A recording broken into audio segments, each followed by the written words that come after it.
Question देखते हैं 1.025 gram sample containing a weak acid, उसका मोलिकुलर वेट दिया है, dissolve in 60 ml water and titrated with 0.25 molar NaOH.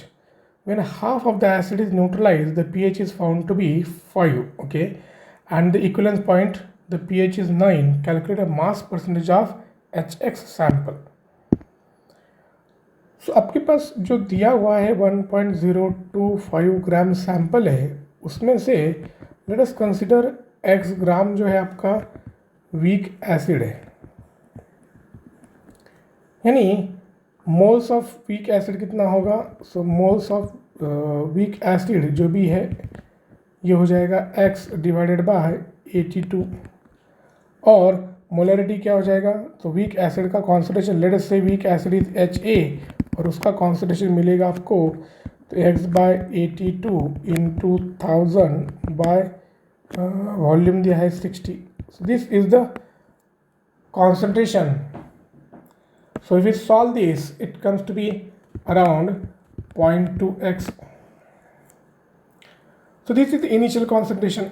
ये 0.2x, दो वेरिएबल सेम हो जाएंगे तो ये x ग्राम है ना, okay, it is going to be same single variable 0.2x. तो ये आपका इनिशियल कॉन्सेंट्रेशन है. अब आगे बढ़ते हैं. When half of the acid is neutralize the pH found to be 5. Half of the acid is neutralize, weak acid है, half neutralize हो रहा है, यानी कि इसमें से हाफ अगर न्यूट्रलाइज हो गया, हाफ न्यूट्रलाइज हो गया, यानी कितना बचा, ये बचा 0.1x और सॉल्ट कितना फॉर्म हुआ 0.1x. तो दोनों भी 0.1x इस तरह से कंसिडर कर सकते हैं.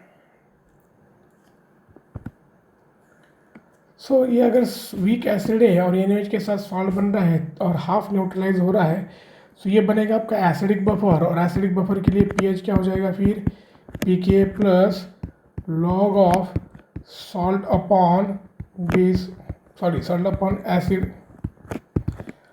So this pH is given कि ये pH कितना है, हाफ न्यूट्रलाइज के बाद 5 हो रहा है. So this is a 5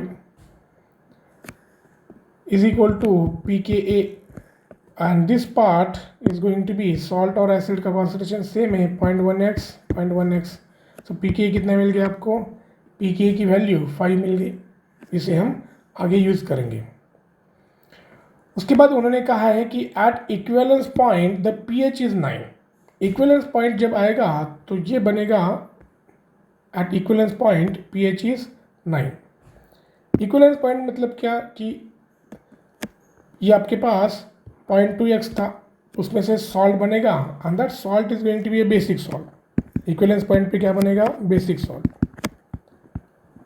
so how much basic salt will form, the concentration of salt is going to be 0.2x into इसका वॉल्यूम कितना लिया है, इसका वॉल्यूम लिया है 60 और NaOH का वॉल्यूम इसमें ऐड होगा for neutralization purpose, that is equivalence point and that volume let us consider V.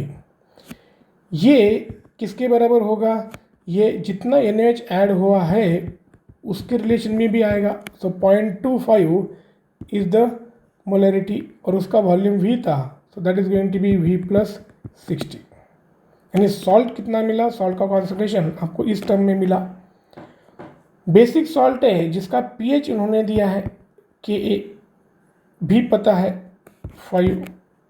So for a basic salt pH is given as 7 plus half of pKa plus log C. यहाँ से C concentration find out करेंगे और जो इसके साथ equate करेंगे which is the salt concentration. Let us calculate. तो pH दिया है 9, this is 7 plus half of pKa 5 plus log C. So if you calculate this further, it will make it shorter. So C is found to be 10⁻⁻1 which is 0.1. तो concentration कितना मिला 0.1. If you solve this further log C आपको 0.1 मिलेगा. यानी concentration, तो this concentration is nothing but salt concentration जो इसके बराबर होगा. सो आपको क्या दिया गया है 0.25 V अपॉन v प्लस 60, इसकी वैल्यू दी है 0.1. सो if you calculate this further, I will make shorter videos. तो v मिलेगा आपको 40. तो वॉल्यूम कितना मिल गया? 40. हमें कैलकुलेट करना है मास परसेंटेज कैलकुलेट करना है, यानी कि x की वैल्यू क्या थी वो कैलकुलेट करना है. सो x ग्राम निकला है, तो ये जो V40 मिल गया, तो using this we can calculate this value now, जो किसके बराबर है? अगेन 0.1 के बराबर ही है. तो यहाँ से आपको क्या मिलेगा? x मिल जाएगा. तो you have point x by 60 plus ये v कितना है? 40 है, और ये किसके बराबर होना चाहिए? 0.1 के बराबर. So if you solve this further, so you will have x will be equal to 60 plus 40 and 100, and ये इधर चला जाता है तो ये 10 by 0.2, 10 by 0.2. ये कुछ गड़बड़ हो गया है, ये 100 आ रहा है. Something is wrong. कहाँ मिस्टेक हो गया है? सो दिस इज, अरे this is a 0.2 x into 60 होना चाहिए ना. This must be into 60 and this is, तो ये आपका आ जाएगा 2 by 60. So you will have this as a 5 by 6. x कितना आया? 5 by 6. सो तो x मिल गया, तो परसेंटेज कैसे निकालेंगे? तो टोटल 5 by 6 डिवाइडेड बाय उसका शुरू में कितना दिया था मास? 1.025 into 100. This will be the percentage. So it is going to be something 81.3%. So this is the error which was happened. For this calculation, this is the moles into volume divided by total volume. So ये 60 होना चाहिए था. Okay.